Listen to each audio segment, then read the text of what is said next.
Anshu sir, आप थोड़ा सा बताइए कि पहले के जो पैटर्न था यूपीएससी का और अभी जो है, क्या उसमें कुछ चेंजेस आए हैं, और आए हैं तो किस तरह के चेंजेस हैं? आई गेस ऑप्शनल और जीएस को लेके में कुछ चेंजेस हैं। हाँ, दोनों में चेंजेस हैं। पहले जो जीएस का पेपर होता था, वो जीएस के 2 पेपर होते थे और 2 ऑप्शनल होते थे, तो 2 ऑप्शनल के 4 पेपर होते हैं। अब जीएस के 4 पेपर कर दिए और ऑप्शनल आपका 1 कर दिया। जीएस में एथिक्स जोड़ा गया है अभी, जो 2013 के बाद से एथिक्स जोड़ा गया। हमारे समय में एथिक्स नहीं होता था एज सच। उसका रीजन था कि ऐसा माना जा रहा था कि कुछ एथिकल वैल्यू भी ऐड होना जरूरी है सिविल सर्वेंट के लिए, तो वो गवर्नमेंट की पॉलिसी रही है, इसी वजह से एथिक्स को जोड़ा गया।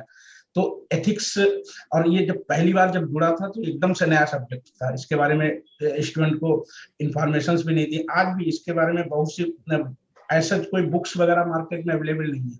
और ये जो पेपर है, 4th पेपर, ये वेरिएशंस भी नंबर्स में खूब आता है। इसमें किसी के एकदम से 250 में से किसी के आ जाएंगे 30-40, किसी के 70-80 रह जाते हैं। इसमें अच्छा खासा वेरिएशन है, क्योंकि इसमें इंटरप्रिटेशन जो है, तो इस पे ज्यादा ध्यान देने की ज्यादा जरूरत है। बाकी पेपर 1, 2, 3 में ऑलमोस्ट जो सिलेक्ट होते हैं, जो ठीक ठाक स्टूडेंट है, वेरिएशन उतना नहीं रहता है। ऑप्शनल में भी वेरिएशन ठीक ठाक होता है। ऑप्शनल में जैसे सर ने बताया, यूनिकनेस तो बहुत जरूरी है। अगर कोई भी एग्जामिनर, हम खुद कई सारी जब कॉपी चेक करते थे यूनिवर्सिटी लेवल पे, तो अगर 10 कॉपी एक जैसी आई, भले ही आपने कितना अच्छा लिखा हो, सब में बराबर बराबर, फिर तो क्वेश्चन आंसर देखा, ऐसे ही मार्क्स दे दिए, देखा 2 लाइन 3 लाइन पढ़ी, मार्क्स दे दिया, मार्क्स। तो और जैसे ही कोई स्पेसिफिक कॉपी आ जाएगी, कुछ नया लिखा होगा, डेफिनेटली उसमें अच्छे नंबर देंगे। हाफ नंबर भी अगर हमने ऐड किया किसी में, 20 क्वेश्चन होते हैं, 10 मार्क्स का वेरिएशन आ जाता है हाफ नंबर में। तो आप जान सकते हैं कि यूनिकनेस कितनी जरूरी होती है। बाकी तो इन सब चीजों का, और पहले क्या होता था, पहले जो ऑप्शनल सब्जेक्ट होता था उसमें डिटेल में आंसर लिखना होता था। 60 मार्क्स के क्वेश्चन होते थे। अगर 2 पार्ट भी है तब भी 30 के क्वेश्चन है। अभी ऐसा नहीं है, छोटे छोटे आपको आंसर लिखने हैं, तो आपको काफी कंसाइज होकर आंसर लिखना है, एकदम टू द पॉइंट लिखना है। पहले तो तब भी थोड़ा स्कोप रहता था, दाएं बाएं आप लिख सकते हैं, अब नहीं लिख सकते। पहले जीएस में क्या होता था कि जीएस में अलग अलग टाइप के क्वेश्चन होते थे हम लोगों के समय। कोई 50 वर्ड का भी है, कोई 125 का है, कोई 250 का है, अलग अलग तरीके। ए से पहले होता था एक ही पेपर सिंगल ए से आता था, अभी 2 ए से आने लग गए। तो ये थोड़े थोड़े चेंजेस हुए। अभी हमने पेपर 1 में कल्चरल पोर्शन जोड़ा, हिस्ट्री एंड कल्चर। पहले कल्चर पे इतना फोकस नहीं होता, अभी कल्चर पे, अपनी एंशिएंट इंडियन हिस्ट्री पे ज्यादा फोकस करते हैं, क्योंकि कल्चर एक ऐसी चीज होती है जो कई चीजों को हम लोगों को इन्फ्लुएंस करती है, एक आइडेंटिटी होती है हम लोगों की।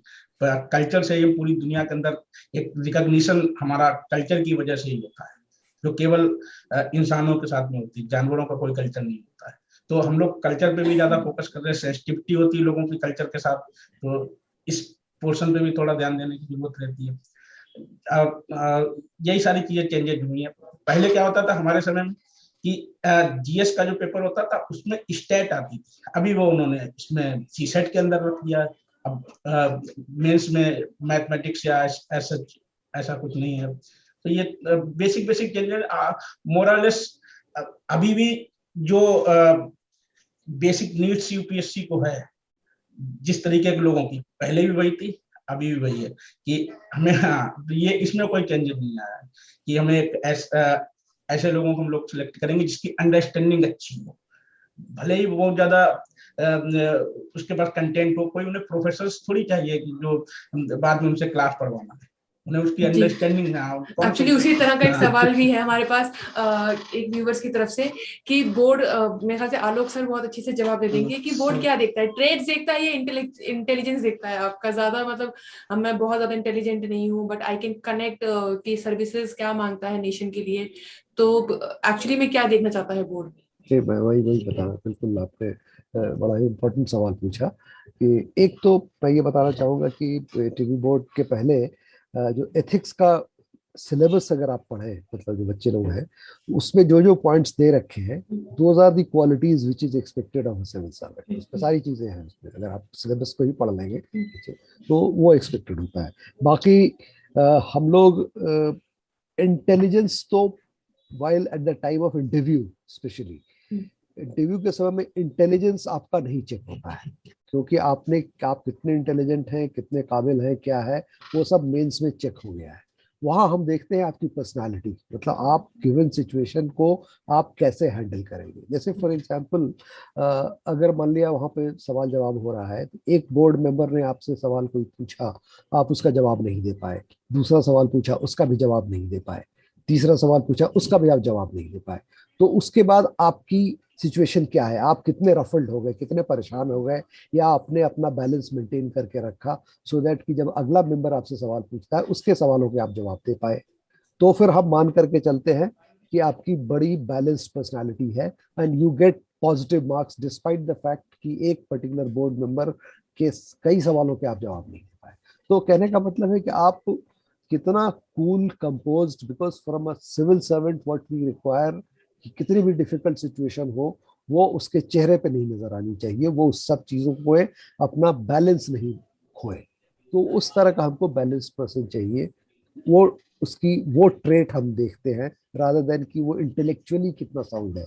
जैसा प्रोफेसर डॉक्टर वाजपेयी ने बताया कि वहाँ इंटेलेक्चुअल की या बहुत इंटेलिजेंट आदमी की जरूरत नहीं है। I tell you very frankly, this civil services is basically meant for Mediocres.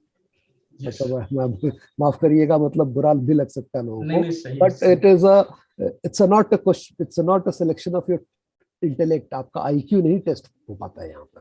यहाँ है कि आप एक general as a civil servant आप मासेस के बीच में आप कैसे इंटरेक्ट कर सकते हैं, कितना आप एम्पैथी आपकी कितनी है, कितना पॉजिटिव आप सोचते हैं किसी भी चीज के बारे में।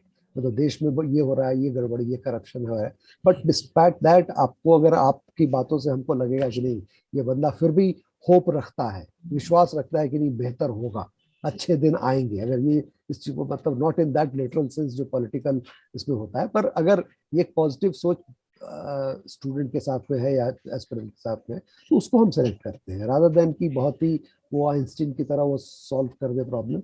We don't require those type of intellectuals. I hope I am able to answer the question. Yes, sir. Very beautifully. Sir, there is aspirant Daisy Rana. She wants to know कि हम लोग पोस्ट ग्रेजुएशन के बाद भी तैयारी कर सकते हैं या डायरेक्ट ग्रेजुएशन के बाद, क्योंकि बहुत अनसर्टेन होता है इसमें मतलब क्लियर करना। हाँ देखिए, ये वो देखो टोटल आप पे डिपेंड करता है। आपको एक होता है फॉल बैक ऑप्शन आपके पास कुछ है या नहीं है, so that is totally individualistic। मतलब अब जैसे मैं अपना एग्जांपल देता हूँ, तो हम लोग हमारे टाइम में हम लोग जॉब करते रहे, एज एन इंजीनियर में काम करता रहा, और आखिरी के मेंस के 3 महीने पहले मेडिकल पे चले गए, बीमार पड़ गए, और 3 महीना वो छुट्टी लेकर के और हमने मेंस दिया और क्लियर हो गया। बट अब आई डू नॉट थिंक कि इतनी आसानी से आदमी मेंस क्लियर कर सकता है। आप लोग ज्यादा बेहतर जानते हैं, बिकॉज अब आप लोग प्रेजेंट डे सेटअप से ये है। तो वो मिस राना, मैं आपको ये बताना चाहूंगा कि वो आपको खुद तय करना है कि आप fall back, because there is no doubt it's a very chance oriented attempt. आपको देयर इज नो गारंटी कि आप कितने भी जानकार हो, और देयर इज नो गारंटी कि आप इसमें सफल हो जाएंगे। ये एक रिस्क फैक्टर हमेशा बना हुआ है। तो अब वो आपको खुद तय करना है कि हम ग्रेजुएशन करके फिर पोस्ट ग्रेजुएशन करके तब हम आए। बट अदरवाइज जो एग्जाम का लेवल है उसमें आपको you don't require a knowledge of a post graduate. Exam के नॉलेज में ग्रेजुएशन लेवल का नॉलेज इज सफिशिएंट। बाकी वो आपको खुद सोचना है, आपकी फैमिली बैकग्राउंड कैसा है, आप कितना रिस्क ले सकते हैं, नहीं ले सकते हैं। Because I have seen people जो कि 2-2 साल 3-3 साल, जैसे मैं उदाहरण दे रहा था कि एक लड़का जो 3rd रैंक लाया वो 5 साल तक ट्राई करता रहा, 5th अटेम्प्ट में जाकर के ही गॉट इनटू 3rd रैंक। बीच में एक बार उसका प्रीलिम में भी नहीं हुआ। तो अब ये अनसर्टेनिटी है। सो इसमें मिस राना आपको खुद तय करना पड़ेगा कि क्या करें ना करें। सर एक्चुअली एक क्वेश्चन रहता है स्टूडेंट्स का कि जो साइंस साइड के जो स्टूडेंट्स होते हैं या उस तरह के जो सब्जेक्ट्स होते हैं जिसको स्कोरिंग सब्जेक्ट्स कहा जाता है, जैसे मैथ्स हो गया, तो अब मैथ्स क्योंकि एक स्कोरिंग सब्जेक्ट है if you are good in maths, और हिस्ट्री या दूसरे जो ह्यूमैनिटी के सब्जेक्ट होते हैं वो उतने स्कोरिंग नहीं होते, तो इसमें बोर्ड कैसे डिसाइड करता है अगर किसी ने मैथ्स ले, if somebody is good in maths और वो मैथ्स सब्जेक्ट मिलता है, तो मैथ्स का तो हमें अभी तक जो हमें पता है कि सीधा सा है, आप सही आंसर करिए आपको पूरे मार्क्स मिल जाते हैं। मार्क्स मिलेंगे नहीं, तो उसमें देखो ऐसा है कि स्टैंडर्डाइजेशन हम लोग करते हैं। स्केलिंग करते हैं। अगर जैसे आप प्रोफेसर रहे, आप पढ़ चुके हैं, पढ़ा चुके हैं, तो एग्जामिनेशन में हम लोग पेपर से होता है, फिर पता चला कि इसमें उसका एक तरीका होता है कि स्टैंडर्ड एवरेज निकालते हैं उसका ग्राफ पोर्ट्रेट करके, और तब फिर इसलिए ऐसा नहीं है कि आपने अगर हिस्ट्री लिया है या आर्ट्स का सब्जेक्ट लिया है तो आपको डिसएडवांटेज होगा, और मैथ्स वाले का उसमें 100 में 100 पा गया तो वो फिर 100, फिर उसमें देखा जाता है कि बाकी और बच्चे का क्या है, उनका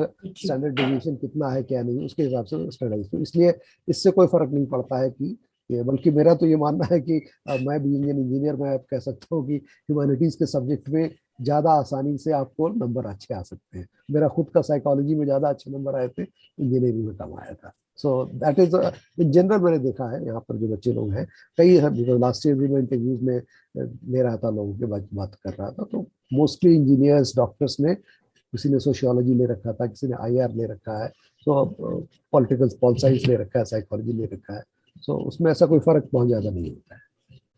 ठीक है। बेसिकली जो अभी हमें समझ में आया कि आपका जो टाइम है, मतलब one who is planning for UPSC examinations, उसको अपना टाइम समझना चाहिए, कब तैयार करना है। जैसा आपने कहा कि फोकस होना चाहिए, डेडिकेशन होना चाहिए, कंसिस्टेंसी होना चाहिए, डिसिप्लिन होना चाहिए अपने पढ़ाई के टाइम पे, तो उसके बाद it is possible to crack the exam in first attempt. Very much.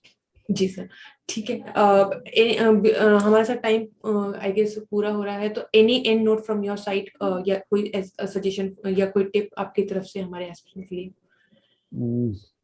हमारा ये मानना है कि पहले आप ये बहुत दिमाग में क्लियर कर लें कि आप सिविल सर्विसेज क्यों आना चाहते हैं। There can be many reasons. Society में इसकी इम्पोर्टेंस है, स्टेटस है, पर्क्स है, पावर है, या आप वास्तव में पब्लिक की सेवा करना चाहते हैं, सो दैट इज वेरी इंपॉर्टेंट। नहीं तो फिर बाद में बड़ा फ्रस्ट्रेशन हो जाएगा लोगों को। कई लोग, अब आप देखिए, बहुत सारे लोग ड्रॉप आउट कर रहे हैं from the services.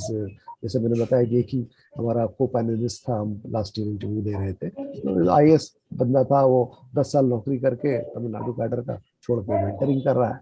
So we should be very clear कि हम क्या करना चाहते हैं लाइफ में, और अगर हमारा पॉजिटिव सोच है लाइफ के बारे में, तो डेफिनेटली मतलब we welcome people like that, जो कि पॉजिटिविटी के साथ में आना चाहते हैं, because our service and the bureaucracy needs people like that.